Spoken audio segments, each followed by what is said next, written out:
there is one more convention here. And let me know if you don't get it right now, because it's going to be very important. In this convention, we're going to say that compression is possible. And probably you can see now with this element that if I apply the stress in this direction, I need another one in this other direction to be in equilibrium. So this is going to be under compression. Same with this one, same with that one. And we're going to say that that one is positive. And in order to be positive, the convention is going to be that whatever stress you drop, let me make the same element here, but now looking at the faces that we can see in the other one.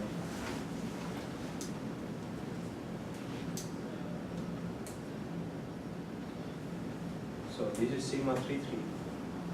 And actually here also I have sigma 3,3. It's the same one. We're going to say that this is positive if by moving a distance, a positive distance along one of the axes, like for example this one number 3. So from here to there, this is a positive change because I go along this direction. When I get to the other face, the stress is pointing opposite to the direction of the element, of the base. So I move a positive distance, this one points opposite to that one. I move a negative distance from here to there, and this one is pointing in the same direction. That's what we're going to call positive. It's kind of obvious for the normal stress, but it's not that obvious for the shear stress, which is what we're going to see right now. Okay? But, again, I say, you move a positive delta x3, you get to the other face. If it's in opposite direction, then that's what we're going to call positive. So, any question about this? No? Let's talk now about the shear stresses. These stresses are all normal to those faces, right? Normal, normal. But in 3D in general, solids also are going to have shear stresses. That's one of the properties that differentiates a solid from a fluid. A solid can take shear stresses, a fluid cannot. Maybe if it's flowing, you have shear stresses, right? That's the origin of viscous losses. But if it is static, there are no shear stresses. But the solid can be in equilibrium static and can take shear stresses. So these shear stresses are going to be applied. Let's start with phase number 3. And we're going to break them in two directions, direction 1 and direction 2. Okay? So this is going to be in direction 2. This is going to be in direction 1. So let's do this one first. In which direction you think this stress should be pointing? And how do we call this one? According to this convention. Sigma 3,1. Sigma 3,1. Stress on phase number 3 in direction number 1. Should we pointing towards paper or towards you?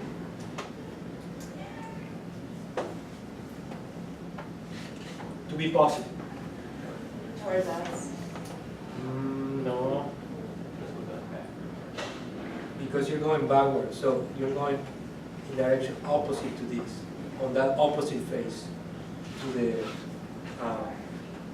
original coordinate. So it's going to point in this direction. So this one opposite to that one, right? And what about this one? It has to be opposite to number 2, right? So it's going to point left or right. It's going to point left, and what is going to be the name of this one? Sigma 3,2. Sigma 3,2. Very well. What time is it? We have 2 more minutes, and I want to talk about the exam. Okay? So let's finish with these stresses. Let's do number 2. Number 2, I'm going to have shear stresses on this direction and on that direction. This one I'm going to call it sigma 2, what? 3, and sigma 2, 1. This one is going to point down, opposite direction number 3, and this one is going to point towards the paper, opposite to direction number 1. And the same here, I'm going to have sigma 1, 3, and sigma 1, 2, and this one is going to be like this, and this other one is going to be pointing down, opposite to that. Those are going to be the shear stresses. And just, you know, to complete the example, we said that if this sigma 3,3, in order to be in equilibrium and there are no forces inside here, sigma 3,3 has to have the same value. Look at sigma 3,1 and sigma 1,3.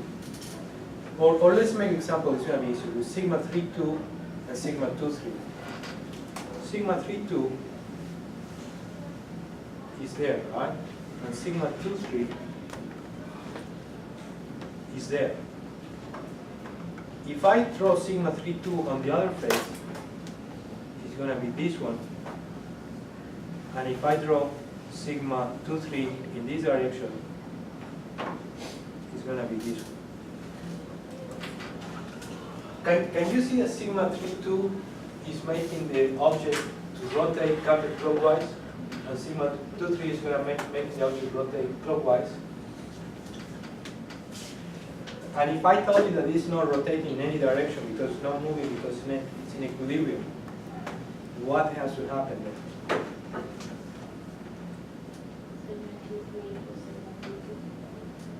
Very well. These stresses are going to be the same in value. In order to have equilibrium of angular momentum. And we're going to pick it up from here on Tuesday. But if you want to go, just for a minute, guys. If you're going to continue, just look at the notes. I uploaded them online. That's the most updated version. So let's talk about the exam.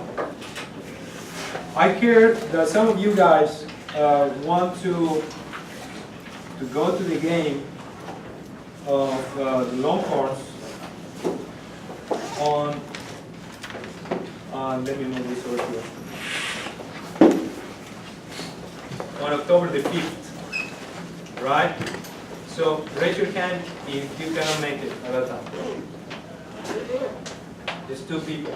All the others are good with that.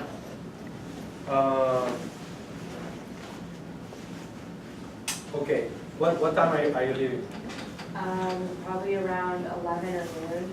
11 or noon, so you could do it in the morning. Yeah, I can do Friday morning. Okay. Same for you? I don't leave till 1 or 2, so 1 or I 2? can do the same.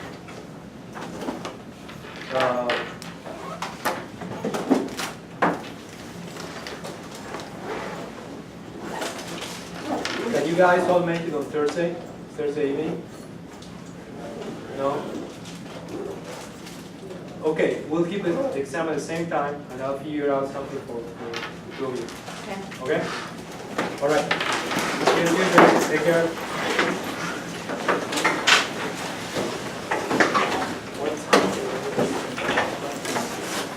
By midnight.